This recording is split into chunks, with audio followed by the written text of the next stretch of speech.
অনেক অনেক ধন্যবাদ আপনাকে আপনার প্রশ্নের জন্য। অনেক রকম প্রশ্ন আছে। নাবিল খান, কি ধরনের প্রশ্ন বেশি আপনার কাছে? আমি একটু বিবিধ প্রশ্ন নিয়েছি। আমি একটু বাংলাদেশ ভিত্তিক প্রশ্ন বেশি নিয়েছি। কেমন আছেন বলেন, বাংলাদেশ খেলা দেখে কেমন লাগলো? ওই আফসোস, হতাশা, এটাই। নতুন কি? এটাই, নতুন কিছু না। কালকে ক্যামেরার একটা সময় যখন হাবিবুল বাশার দেখাইল না, হাবিবুল বাশার সুমনকে, আমি লোকটার কথা ভাবতেছিলাম যে ক্রিকেট টিমও জিতে না, ফুটবল টিমও জিতে না, মানে how does he feel? Nobody wins. উনি ভেবেছিলেন ফুটবল টিমটা জিতবে, ঠিক আছে, উনি পুরা ওনার মানে সারাউন্ডিংস পিপল নিয়ে উনি উৎসব মুখর পরিবেশে খেলা দেখতে এসেছিলেন। আচ্ছা, যাই হোক, একটা ইসে যাই, প্রশ্নে যাই। হ্যাঁ, প্রথম প্রশ্ন শুরু করবো নাকি? এটা ফালতু প্রশ্ন দিয়ে? ফালতু না, প্রশ্ন তো প্রশ্নই। মোহাম্মদ রবিউল জানতে চাচ্ছেন যে এরিক টেন হ্যাগকে বাংলাদেশের কোচ করা যায় কিনা, ওনার প্রশ্ন এটা। আচ্ছা, এরিক টেন হ্যাগ নিয়েই আমারও একটা প্রশ্ন আছে, আমরা একসাথেই বলছি। জেন জেড, তার প্রশ্ন জেন জি হবে ভাই, ঠিক আছে, একটু উন্নত হন। আমরা তো অনেকদিন, আপনি হয়তো বুইড়া হইতে পারেন, উনি হচ্ছে কি যেভাবে স্পেস দিয়ে দিয়ে যতগুলো স্পেস দিয়ে লিখেছেন, আপনি বুইড়া হইতে পারেন, কিন্তু আপনাকে যুগের সাথে তাল মিলে আমরা বুইড়া বয়স হয়ে গেছে। আমরা জানি কি একদিন আমরা সত্যি বলেছিলাম, আমরা হচ্ছে মিলেনিয়াল সামথিং কিছু একটা হবে। ওইটা সময়টা আমরা একটু পড়াশোনা করেছিলাম, আমরা কোন যুগে পড়ি, আমরা আসলে জানতামও না যে এগুলা এক্সিস্ট করে, ঠিক আছে, যাই হোক জানছি। তার প্রশ্নটা ছিল এরিক টেন হ্যাগ নতুন চাকরি পেয়েছে, কোন দলের বিপক্ষে দেখা যাবে? এরিক টেন হ্যাগ নিয়ে আমরা একটু বিস্তর আলোচনা করার জন্য নিয়ে নিই করি। আচ্ছা, যেটা হয়েছে যে রোমার কোচ হিসেবে এরিক টেন হ্যাগের একটা ভাবা হয়েছে, সফট গুঞ্জন শোনা গিয়েছিল, সেটাকে গুঞ্জন বললে ভুল হবে, সেটাও মার্কেটটা ডাউন হয়ে গেছে। সেটা মার্কেট ডাউন হয়ে সম্ভবত ক্লদিও রানিয়ারি রোমার কোচ হবেন আরো একবার। এই নাকি রোমাতে যে পৌঁছে গেছেন অলরেডি, তৃতীয়বার তার ক্যারিয়ারে। হ্যাঁ, মানে থাকে না কিছু দুঃসময়ে ডাক দিলে আইসা বলে। ভদ্রলোক রিটায়ার করেছিলেন এই যে মার্চ এপ্রিল, কি বলে, এপ্রিল মে মাসে, যে আর কোচিং করাবেন না। 73 বছর বয়স তার, একটা গ্লোরিয়াস কোচিং ক্যারিয়ার তার আছে। সেখান থেকে তাকে আবার রোমার তৃতীয় কোচ হচ্ছেন এই সিজনের তৃতীয় কোচ তিনি। নগদের সর্বোচ্চ বার 167 টাকা রিচার্জে পাবেন 1 লাখ টাকা পুরস্কার, আরো আছে প্রতি সপ্তাহে পুরস্কার ও ক্যাশব্যাক। তবে রোমা তো হচ্ছে গিয়ে ধরেন রোমা দেখি হচ্ছে কি এটা যে রানিয়ারি যদি পারফর্ম না করে, দেখবেন হচ্ছে তারও কিকড আউট করে দিবে। দেখেন আপনি রোমার প্রথমে কি হইলো, ক্লদিও কি বলে হোসে মরিনিও স্যাক হইলো আগের বার। জোসে মরিনিওর জায়গায় আসলেন হচ্ছে হোসে না জোসে, ভুল বলছে। তারপরে আসলেন হচ্ছে আপনার ড্যানিয়েলে দে রসি, রোমার তারকা ফুটবলার, হ্যাঁ, লিজেন্ড। সে রসি আপনি সিজনের 6টা না 7টা ম্যাচ পরে বাদ দিয়ে দিলেন। আপনি তখন আনছিলেন ইন্টারিম বেসিসে, আপনি কন্ট্রাক্ট রিনিউ করলেন, সিজন শুরু হলো 6-7 ম্যাচ পরে বাদ দিয়ে দিলেন। এরপর আনলেন ইভান ইউরিচ, তাই তো নাম? হ্যাঁ, তাকে আপনি সে হচ্ছে মিড টেবিল কোচ। হ্যাঁ, উনি মিড টেবিলে একটা ডিফেন্সিভ খেলে। আর এই সব দায় যাচ্ছে হচ্ছে আপনার এই ক্লাবটা যারা চালাচ্ছেন, ম্যানেজমেন্টের যাদের, তাদের উপরে দায় যাচ্ছে। এটা কি রোমা সমর্থকরা মানতে পারছেন, এবং পাওলো দিবালার যে ফর্মহীনতা বা সবকিছু এরকম একটা অধারাবাহিক অবস্থার কারণে হয়তো। কোন দলের হয়ে তাকে দেখা যাবে এখন? নতুন কোন গুঞ্জন আসলে এরিক টেন হ্যাগকে, আমার ধারণা ডাচ কোনো একটা দলে আমরা তাকে দেখলেও দেখতে পারি। কাহিনী হচ্ছে জানেন, এই এরিক টেন হ্যাগ এই যে লাস্ট আয়াক্সের ম্যাচটা দেখতে গিয়েছিলেন, আয়াক্সের আগে 8টা ম্যাচ জিতেছিল, এরিক টেন হ্যাগ গ্যালারিতে ছিল, আয়াক্স ম্যাচটা ড্র করেছে। আচ্ছা, তো আয়াক্সে কিন্তু খুব ভালো করেছেন এরিক টেন হ্যাগ। আয়াক্সের মানে আয়াক্স দিয়ে তো তিনি আসলে কোচিংয়ে এত নাম কামিয়েছেন। তবে টেন হ্যাগের এই ব্যাপারটা দেখেন, আমার মনে হয় টেন হ্যাগ ভালো কোচ, এবং তিনি আসলে ভালো করবেন, সেটার জন্য আপনাকে একটু অপেক্ষা করতে হবে। হ্যাঁ, আমার মনে হয় যে তিনি ম্যানচেস্টার ইউনাইটেড তো অপেক্ষা করেছে। আচ্ছা, ম্যানচেস্টার ইউনাইটেড ভাই তিনি ট্রফিও জিতিয়েছেন, ওটা কাজে লাগে নাই, কিন্তু এরিক টেন হ্যাগ ভালো করবেন, এটা একটু সময় দেন। কোনো একটা সময় তার কোচ হিসেবে ভালো, কিন্তু ম্যানচেস্টার ইউনাইটেড এমন একটা জায়গা যেখানে আসলে কেউই ভালো করতেছে না। আচ্ছা, এটা শুধু টেন হ্যাগের বাংলাদেশের কোচ হলেও খারাপ হয় না, হাভিয়ার কাবরেরার সাথে একটা মিলও আছে চেহারার দিক থেকে, সেটা তো গার্দিওলার সাথে আছে, এই দুজনের সাথে আছে। আচ্ছা, পরের প্রশ্নে যাই। হ্যাঁ, পরের প্রশ্ন আমার কাছে হচ্ছে, হোমো সেপিয়েন্স জানতে চান জিকো নাকি মিতুল মার্মা কে ভালো ফুটবলের জন্য? দুজনই ভালো ভাই, মানে ভালো তো ফুটবলের জন্য দুজনই। দেখেন, দুজনেই ক্লাব ফুটবলে ভালো করেন দেখেই তো তাদেরকে আসলে রাখা হয়। এখন হচ্ছে গিয়ে গতকালকের ম্যাচে অনেকগুলো ঘটনা ঘটেছে। আমি এই টাইপের একটা প্রশ্ন নিয়ে, এটা একই। আচ্ছা ভাই, রেলেভেন্ট প্রশ্ন পেয়ে গেছি। সাজ্জাদ হোসেনের প্রশ্ন, জিকো কাল যা করলো তাতে শাস্তির দরকার ছিল কিনা?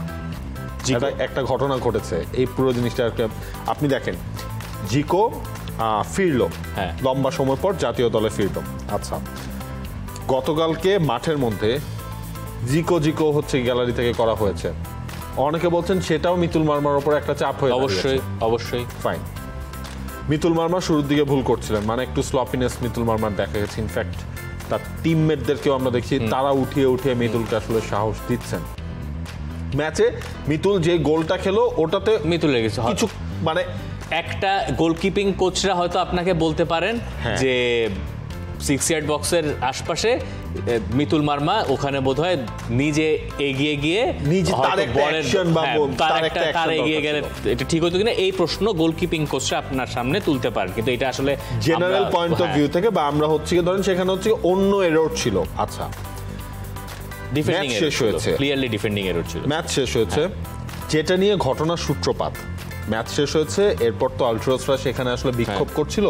আপনি খেয়াল করে দেখেন সেই বিক্ষোভের মধ্যেও কিন্তু হচ্ছে কি আলট্রাসরা বলছিল যে জিকো কেন নাই, মানে জিকোর ফেভারে, ওরা জিকোকে গোলপোস্টের নিচে দেখতে চাচ্ছিল। আচ্ছা, টিমবাস যখন বের হয়ে যায় তখন নাকি ওই আলট্রাসদের উদ্দেশ্য করে আনিসুর রহমান জিকো একটা অঙ্গভঙ্গি করেছেন, সেটা হচ্ছে কি আলট্রাসের কেউ নাকি এটা দেখেছে, আমি জানি। আচ্ছা, তো এরপর হচ্ছে ফেসবুকে পুরো আনিসুর রহমান জিকোকে তুলোধুনো করে দেওয়া হচ্ছে যে তোমার জন্য আমরা এত কিছু করলাম, তোমার জন্য আমরা তুমি নাই দেখে হচ্ছে আমরা চ্যান্ট করলাম, আমরা স্লোগান দিলাম, সেই তুমি অঙ্গভঙ্গি করছো, এটা আলট্রাসের গায়ে লেগেছে। কিন্তু আনিসুর রহমান জিকোর ভাষ্য, তিনি, আমি অঙ্গভঙ্গিটা দেখাচ্ছি না, উনি হচ্ছে অন্য সেখানে একটা থামস আপ দেখিয়েছেন। আনিসুর রহমান জিকোর ভাষ্য যে গ্লাস তো ব্ল্যাক গ্লাস ছিল গাড়িতে, সেটা অন্যভাবে মিস ইন্টারপ্রিয়েট হয়েছে। সেটা হচ্ছে আনিসুর রহমান জিকোর ভাষ্য যে উনি নিজেকে ভালো ফিল করাচ্ছিলেন যে না ঠিক আছে ফাইন ওরা করেছে, আমরা এটার জন্য হচ্ছে গিয়ে এটাকে আমরা ইন্সপিরেশন হিসেবে নিব, যে এই যে তারা এত কষ্ট করে মাঠে খেলা দেখতে এসে এরপর তাদের একটু মন খারাপ হয়েছে, সেটাও হওয়াটা খুব স্বাভাবিক। কিন্তু আনিসুর রহমান জিকোর ভাষ্য হচ্ছে তিনি সেখানে কোনো অঙ্গভঙ্গি করেন নাই। এটা নিয়ে ফেসবুকে কিন্তু পুরো এক তুলকালাম কাণ্ড আসলে ঘটছে জিকোর আগের ঘটনাগুলোকে ইন্ডিকেট করে।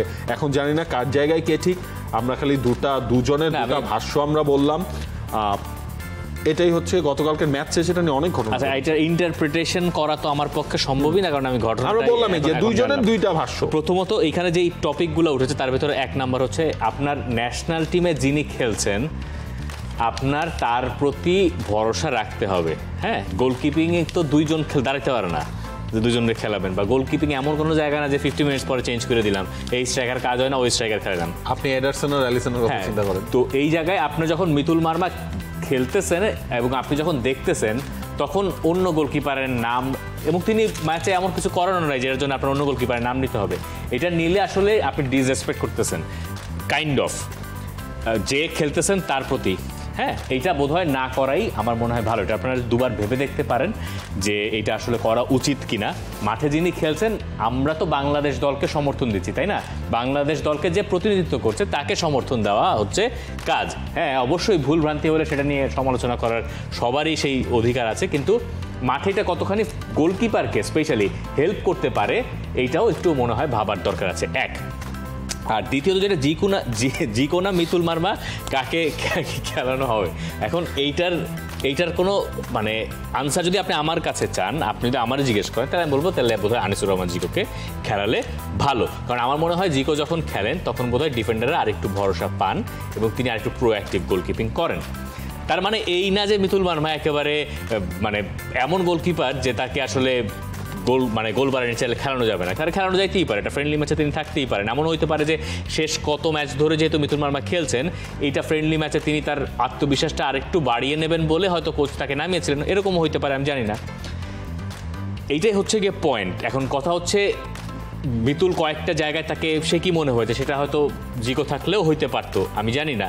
কিন্তু আবার মিতুল সেভও করেছেন, কিন্তু সেটা কেমন সেভ সেটাও একটা কথা। এই তবে গোলকিপিং পজিশন নিয়ে আমার মনে হয় যে ভাবার সুযোগ বাংলাদেশ কোচের সামনে আছে।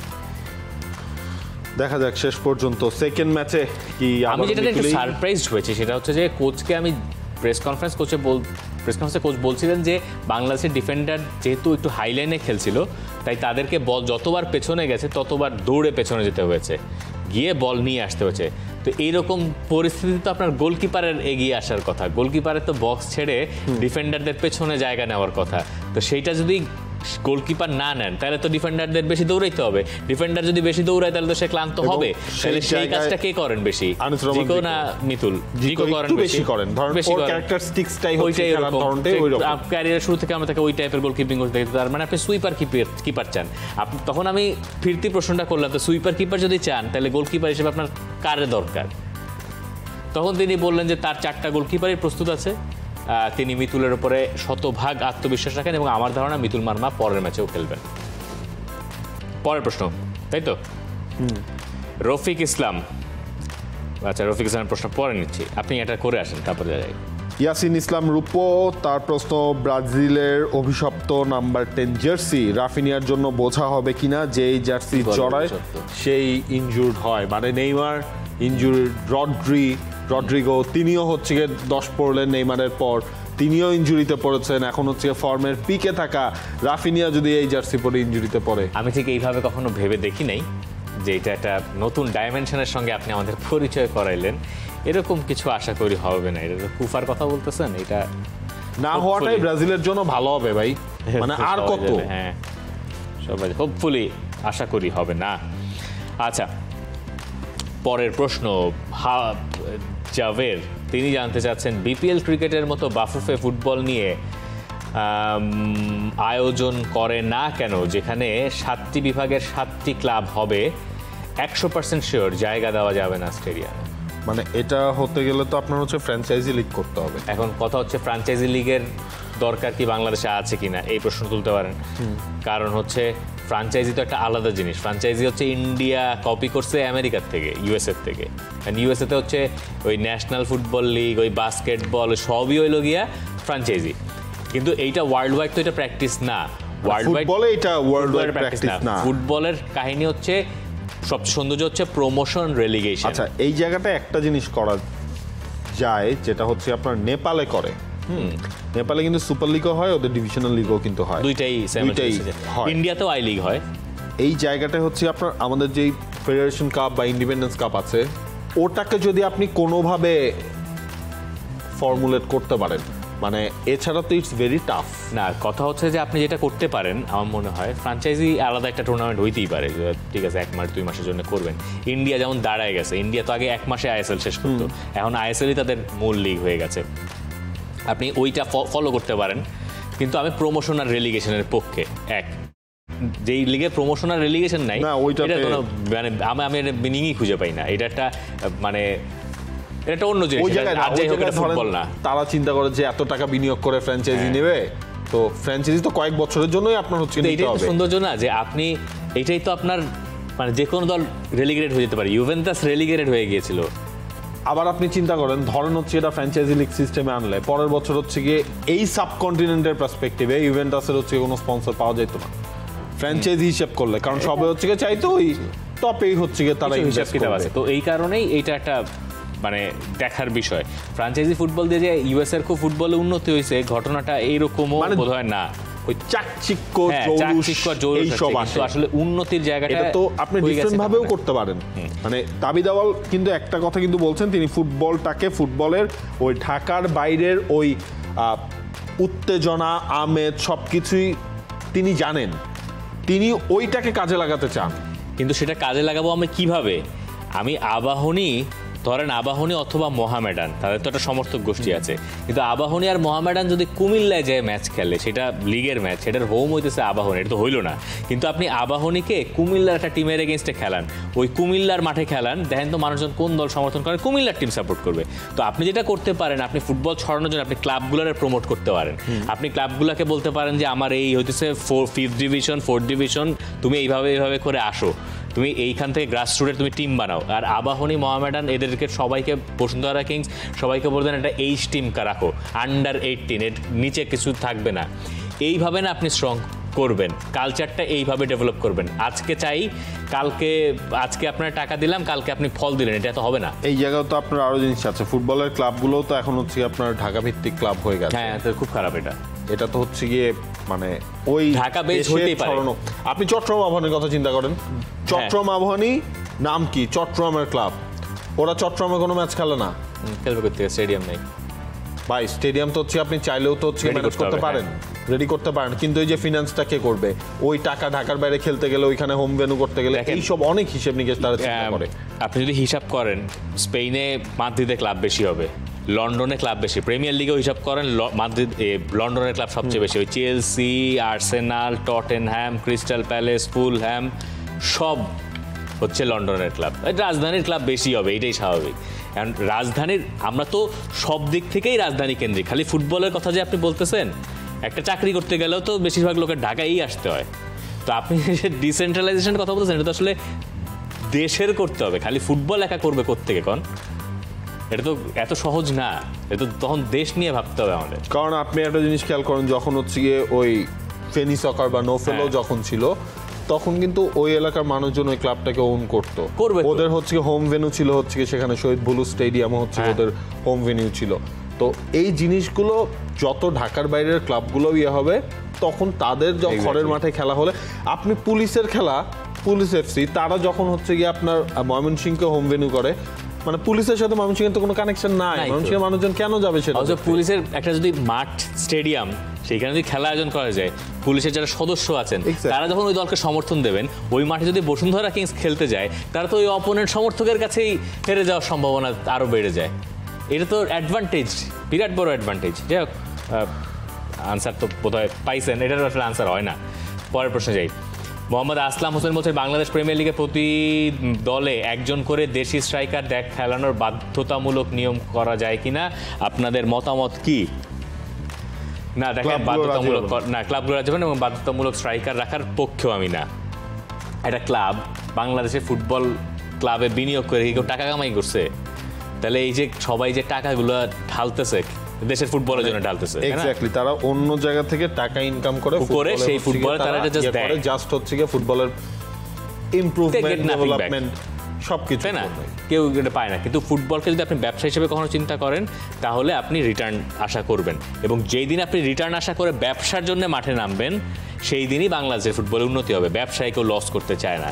এইটা যতদিনে যে, কিন্তু তার আগে একটা ফেজ থাকবে, যে ফেজে আপনারা সমাজ সেবাও করতে হবে, যেটা ফেজে আছে। কিন্তু সেখান থেকে আপনার জানতে হবে কতদিন হচ্ছে এই সমাজ সেবার ফেজ। এক্স্যাক্টলি 10 বছর 20 বছর বাংলাদেশের ফুটবল তো এইভাবেই চলতেছে। আপনি ধরেন যখন থেকে আপনি বাংলাদেশের ফুটবল দেখতেছেন, 2005, 6, 7, 8, 9, 10 যখনই হোক, আপনি এই লাস্ট 14 বছরে দেখেন ফুটবল থেকে কোন একটা ক্লাব হচ্ছে ইনকাম করতে পারে নাই, কারণ সেই স্ট্রাকচারটা নাই, স্ট্রাকচারটা ক্রিয়েট হয়নি। ওই ঘুরে ফিরে এক জিনিস, বিএফএফ কে বলবে স্ট্রাকচার গঠন করা আমার কাজ না, ক্লাব বলবে হচ্ছে গিয়ে আমি যদি সব করি তুমি কি করবে। আমি যেটা বলতে চাই সেটা হচ্ছে যে, দেখেন, ইনকাম আপনি এখন করবেন না, ইনকাম করবেন 5-10 বছর পরে। আপনি প্লেয়ারের সাথে কন্ট্রাক্টই তো করেন না 2 বছরের, তাই আপনি ইনকাম করবেন কোত্থেকে? প্লেয়ার সেল না করতে পারলে আপনি কোত্থেকে ইনকাম করবেন? এই জায়গাটা হচ্ছে গিয়ে সবচেয়ে বড় জিনিস, যে সব প্রত্যেকটা ক্লাব 1 বছরের জন্য চিন্তা করে। আবার আপনি বলেন যে আমার সব প্লেয়ার হচ্ছে যে একটা নির্দিষ্ট টিম নিয়ে যাচ্ছে, তো নির্দিষ্ট টিমে প্লেয়ার নিয়ে যাওয়া আটকান। আপনি প্লেয়ারের সাথে কন্ট্রাক্ট করেন। আপনার যদি মনে হয় যে এই বাচ্চা ছেলেটা বা এই প্লেয়ারটা এই সিজনে ভালো খেলবে, আমি তো জানি 2-3 বছর ভালো খেলবে এবং আমি তো ওরা রাখতে পারবো না, তাহলে ওর সাথে আমি 3 বছরের কন্ট্রাক্ট করি। 3 বছরের কন্ট্রাক্ট করলে পরের বছর যখন ওই চ্যাম্পিয়ন টিম বায়ার্ন মিউনিখ আসবে আপনারা নিতে, তখন হয় সে আপনার টাকা দিয়ে প্লেয়ার কিনবে, সেই টাকা আপনার ইনকাম, আর নয় সে প্লেয়ার নিতে পারবে না। এই জিনিসটাই তো হয়েছিল হচ্ছে আপনার মোরসালিনের কথা আপনি চিন্তা করেন। বসুন্ধরা যখন হচ্ছে মোরসালিনকে নিয়েছে, বসুন্ধরা কিংস, তখন তারা 3 বছরের কন্ট্রাক্টে নিয়েছে। এই প্লেয়ারটার পটেনশিয়াল দেখেই হচ্ছে কি আমি করেছি। এখন আপনি যদি হচ্ছে কি ওই ইউতে নিজেদেরকে ইনভলভ না করে শুধু হচ্ছে লিগের জন্য 1 বছরের জন্য দল সামলান, তখন তো আপনার সেটা তো হবেই। আচ্ছা, আপনি তো ইউথের থেকেও ফুটবল পাচ্ছেন না, ফুটবলার। এটা বিস্তর আলোচনার বিষয় ভাই। তবে যেটা আপনি জিজ্ঞেস করছেন সেটার একটা আনসার এরকম হইতে পারে, আমাদের যেটা দরকার, আমাদের যে খালি উইনিং মেন্টালিটি, আমাদের ম্যাচের সংখ্যা বাড়াইতে হবে। ম্যাচের সংখ্যা বাড়াইলে দেশি স্ট্রাইকারের বদলে ফরেন স্ট্রাইকারের বদলে কিছু লোকাল স্ট্রাইকারও সুযোগ পাবে।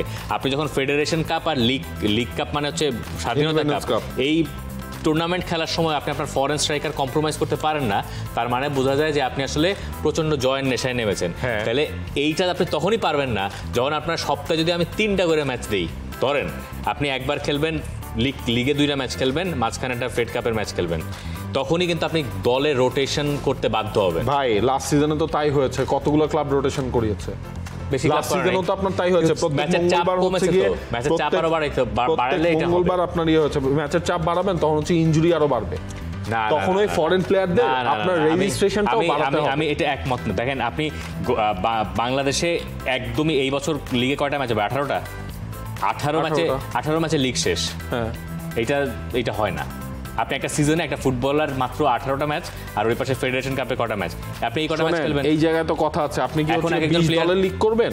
না, এখন একজন প্লেয়ার নিচের দিকের দলগুলোরই যে অবস্থা, 3 ফরম্যাট করেন, 3 ম্যাচ করেন, থাকা খাওয়া দিয়ে হচ্ছে ওরা কভার আপ করতে পারে না। করেন মানে 3 রাউন্ড আপনি করতে বলতেছেন। হ্যাঁ, 3 রাউন্ড করলে হচ্ছে গিয়ে যে আপনি এইবারের উইন্ডোর কথা ধরেন, এইবারের উইন্ডো কয় দিনের হচ্ছে? আপনি এখন পর্যন্ত নভেম্বর মাস, আপনি এখনো ঘরোয়া লিগই আপনি শুরু করতে পারেন নাই। আপনি হচ্ছে কি ইন্টারন্যাশনাল ক্যালেন্ডারের সাথে ম্যাচ করে আপনি জুন মাসের মধ্যে হচ্ছে কি আপনি আপনার ঘরোয়া ক্যালেন্ডার শেষ করবেন। How come? সেটা তো আপনি অন্য কারণে শুরু করতে পারেন নাই, এটা তো দেশের সমস্যার কারণে গতবার পারেন নাই। আপনি হিসাবটা করে দেখেন, এখন তো ক্যালেন্ডার ফলো করা হচ্ছে। আইডিয়ালি ফুটবল সিজন কি অগাস্ট টু মে, রাইট? তো আপনি এই যে যখন থেকে পারবেন তখন থেকে আপনি ম্যাচের সংখ্যা বাড়ান। আপনি তো 18 ম্যাচে সিজন শেষ হইতে পারে না। ওই ফেডারেশন কাপ আর ইন্ডিপেন্ডেন্স কাপ হচ্ছে, আপনার ক্লাবের সংখ্যা যদি আপনি না বাড়ান তখন হচ্ছে কি আপনি এই চাপটা ক্লাবের সংখ্যা বাড়াবেন, সেই ক্লাবের যোগ্যতা থাকতে হবে। তো ক্লাব একটা এক্স্যাক্টলি আপনি একটা বড় রাউন্ডে উঠে পরে খেলবো না, মানে 6 মাস ধরে হচ্ছে কি এমনও যায় হচ্ছে গিয়ে গত 1-2 সিজন আমরা দেখেছি 9 নাম্বার 10 নাম্বার যেসব ক্লাব থাকে ওরা হচ্ছে গিয়ে টাকা দিতে পারে না, ওরা আসেই একবার আমি খেলবো, খেলার পর হচ্ছে আমি চলে যাব। দল বাড়ানো আসলে আপনি এইখানে একটা কাজ করতে পারেন, আপনি আরেকটু দল কমান, দল কমে হচ্ছে আপনি 3 লাখ করেন, তখন পসিবল। সুপার লিগ না হলে পসিবল না। টপ 4টা টিম নিয়ে আপনি আলাদা চলুন, সেটার তো প্ল্যানিং ছিল, কিন্তু হচ্ছে এই যে নানা কারণে তো সেটাও হচ্ছে না। আলোচনা অনেক দিকে চলে যাচ্ছে। আমার মনে হয় এই যেটা বললেন, আমার আনসার হচ্ছে এইটা, যে বাংলাদেশের স্বাধীনতা কাপ এবং ফেডারেশন কাপ এইগুলাতে আমরা স্ট্রাইকারদের সুযোগ পাওয়া উচিত। একটা সিজন আমরা দেখেছিলাম যে স্বাধীনতা কাপে শুধুমাত্র হচ্ছে কি আপনার লোকাল ফুটবলাররা খেলেছিল, সেটাও আপনি করতে পারেন, সেটা করতে পারেন। সেটা করলে কতখানি লাভ হয়? চ্যাম্পিয়ন হয়েছিল যে আসলে রবিউল সুফিল ওই ব্যাচটা হাইলাইট হয়েছিল, সেই জিনিসটা আপনি করতে পারেন ম্যাক্সিমাম, যে একটা নির্দিষ্ট একটা টুর্নামেন্ট করে দেওয়া যেটার সাথে এএফসির কোনো কানেকশন থাকবে না, অর্থাৎ এএফসির স্লটের কোনো কানেকশন থাকবে না, সেটা আপনি সব লোকাল দিয়ে করতে পারেন। সেইটা একটা অপশন হতে পারে। অথবা এর বিপরীতে যে যুক্তি দেখানো হবে যে আপনি যদি একটা লোকাল, মানে আপনার বিদেশি স্ট্রাইকারের সঙ্গে খেলেন না, আপনার ডিফেন্ডাররা শানিত হবেন। একটা বিদেশি স্ট্রাইকারের সঙ্গে না আপনি কম্পিট করে দলে জায়গা করে নেবেন। এখানে অনেক রকম আলোচনা আছে, সব রকম আছে। মানে আমরা তো তাহলে সবই চাচ্ছি, আমরা লোকাল স্ট্রাইকারদেরও কোটা বাড়াতে যাচ্ছি, আমরা ওদের দিয়েও আমাদের সবই মেনে নিতে হবে এবং সব মিলিয়ে একটা আদর্শ জায়গায় আসতে হবে। আপনি যখন মানে ইনজুর্ড প্লেয়ার প্রেফার করবেন বিদেশি বলে, এটা তো তখন হয় না, তাই না? তখন তো আপনি একটা লোকাল প্লেয়ারের সাথে তার গেম টাইম দেওয়াটা আপনার দায়িত্বের ভিতরেও পড়ে। কিন্তু এই কোচটা তখন ওই রিস্কটা নিতে চান না, স্বাভাবিক, কারণ তিনি আসছেন এখানে কন্ট্রাক্টে। আচ্ছা, হালকা ছাড়ের প্রশ্নে যাওয়া উচিত, অনেক গুরু গম্ভীর আলোচনা হয়ে গেছে। মোহাম্মদ রিফাত হোসেনের প্রশ্ন, সালাহ, নুনিয়েজ, দিয়াজ এদের আটকাতে পারবে রিয়াল মাদ্রিদের এই ডিফেন্ডিং লাইন? মানে তিনি চ্যাম্পিয়ন্স লিগের পরের ম্যাচটার কথা বলছেন, আর আন্তর্জাতিক বলে দিয়েছেন যে ভালভার্দেকে খেলানো ছাড়া তারা তো এখন আর কোনো অপশন নাই রাইট ব্যাক হিসেবে। আসেনসিও, রুডিগার, না ভালভার্দে তো ইনজুরিতে, সুতরাং ভালভার্দে ছাড়া তো অপশন নাই। মানে এটাই হচ্ছে কি তিনি জানতে যাচ্ছেন, এটা তো টাফ রিয়াল মাদ্রিদের জন্য, যখন সালাহ আবার দেখেন এই ইন্টারন্যাশনাল ব্রেকে কি হয়, আবার কেউ ইনজুরিতে পড়ে কিনা, কি ঘটে না ঘটে, এটাও দেখেন। ম্যাচ তো একটু দেরি করেই, সপ্তাহ 2 একটা গ্যাপ আছে আপনার কাছে। তবে রিয়াল মাদ্রিদের ডিফেন্সের যে অবস্থা তাতে, এবং লিভারপুল যে ফর্মে আছে, পুরো বিপরীত চিত্র, পুরোপুরি বিপরীত একটা চিত্র। আচ্ছা, পরের প্রশ্ন, তৌহিদুল ইসলাম শিহাব, বাংলাদেশ কি 4-2-4 ফরমেশনে শিফট করা উচিত? 2 উইঙ্গার মোরসালিন আর কাজেম, খেলবে মাঝখানে। ভাই 4-2-4-এ শিফট করা উচিত কিনা এটা আমি বলতে পারতেছি না, তবে আমার মনে হয় সিঙ্গেল পিভট থেকে বাংলাদেশের ডাবল পিভটে শিফট করার সময় এসে গেছে। ডায়মন্ডের সিঙ্গেল পিভট কাজ করছে না সম্ভবত অনেক। এই জায়গায় আসলে কোচ যিনি হবেন তার প্রেফার্ড পজিশন যেটা, সেটা দিয়ে আলটিমেটলি কাজ করতে হবে। প্রশ্ন হচ্ছে যে এইচ তুষার, তার প্রশ্ন, ব্রাজিল দলকে সেন্টার ব্যাগের অভাব ভোগাবে কিনা? আমার মনে হয় না সেন্টার ব্যাকের অভাব ভোগাবে, কারণ গ্যাব্রিয়েল মাগালাস আর মার্কিনিয়স এই দুইজন তো হচ্ছে সিনিয়র ক্যাম্পেইনারই, এবং এই জায়গায় মার্কিনিয়সও তো এবার রেগুলারলি খেলছে। এখন অনেকেই বলছেন যে মুরিলোকে সুযোগ দেওয়া দরকার ছিল কিনা, নটিংহ্যাম ফরেস্টের হয়ে দুর্দান্ত খেলছেন তিনি, বাট আমার মনে হয় মুরিলোকে আসলে ইন্টারন্যাশনাল ম্যাচে হয়তো সুযোগ দেবেন না, কারণ ফ্রেন্ডলি ম্যাচে, কিন্তু চট করে ওয়ার্ল্ড কাপ কোয়ালিফায়ারের ম্যাচে মানে ব্রাজিল এখন ওই জায়গায় নাই। এবং আপনার তো ওইটাও দেখতে হবে যে আপনার দুই ফুলব্যাক যারা তারাও তো একেবারে ইয়াং, আপনার ডিফেন্সে তো একটু সিনিয়র ক্যারেক্টারের আসলে এই মুহূর্তে ব্রাজিল দলের দরকার আছে। আমার মনে হয় না ডিফেন্সে বড় কোনো সমস্যা ব্রাজিলের মানে দুশ্চিন্তা করার মতো কিছু আছে, বরং ব্রাজিলের যেটা দরকার যে মানে কম্বিনেশনটা, প্রপার কম্বিনেশন বের করা। রফিক ইসলামের প্রশ্ন, বাংলাদেশের ফুটবলার না ক্রিকেটার কে বেশি ইনকাম করে এক বছরে? ক্রিকেটাররা বেশি ইনকাম করে। আচ্ছা কেন? আমি আপনাকে এটা একটু ভেঙে ভেঙে বলি, এটা ভালো প্রশ্ন করছেন, এটা অনেকে জানেন, অনেকে জানার আগ্রহ থাকে। প্রথমত বাংলাদেশ ফুটবলার যারা আছে, ন্যাশনাল টিমে যারা খেলেন, এরা আসলে বা ফুটবলার যারা আছেন তাদের জন্য আলাদা কোনো ইনকাম সোর্স ন্যাশনাল টিমের জন্য নাই। তারা হয়তো একটা নামমাত্র টাকা ড্র করেন ইন্টারন্যাশনাল ম্যাচ খেলার জন্য, ট্রাভেল অ্যালাউন্স একটা তারা পান, ডেইলি অ্যালাউন্স একটা পান যখন হচ্ছে গিয়ে ইন্টারন্যাশনাল উইন্ডোটা চলে।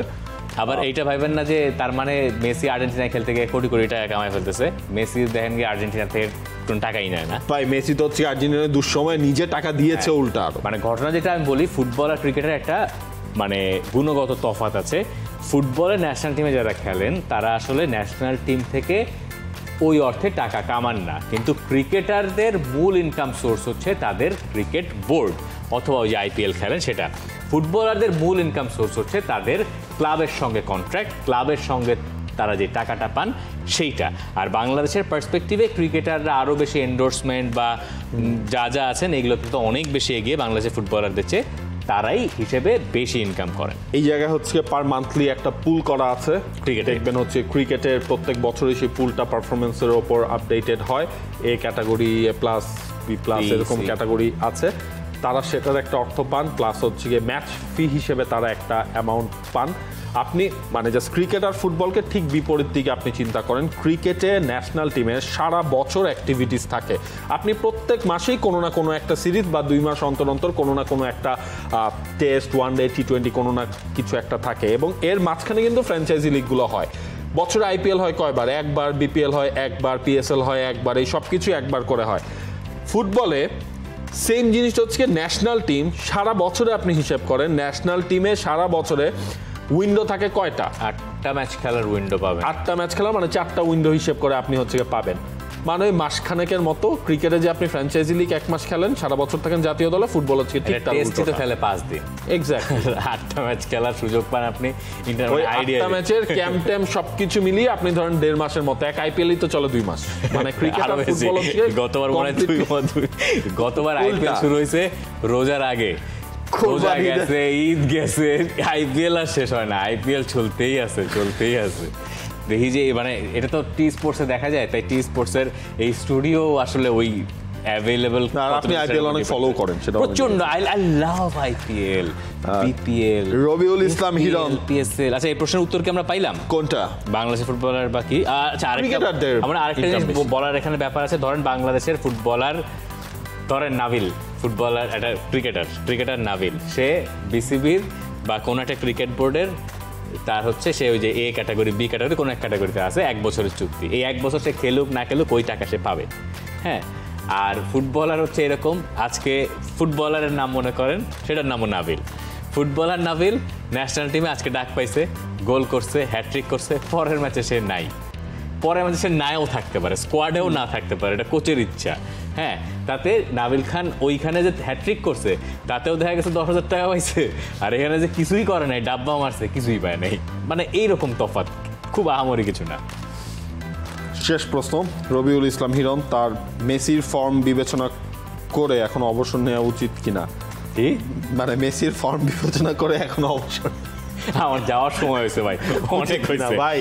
আপনি এখনো ভালো, এই বলিভিয়ার ম্যাচেও তো দেখলেন হচ্ছে গোল করেছে। আমরা কেউ দুনিয়ায় নাই, চলেন আমরা চলে যাই।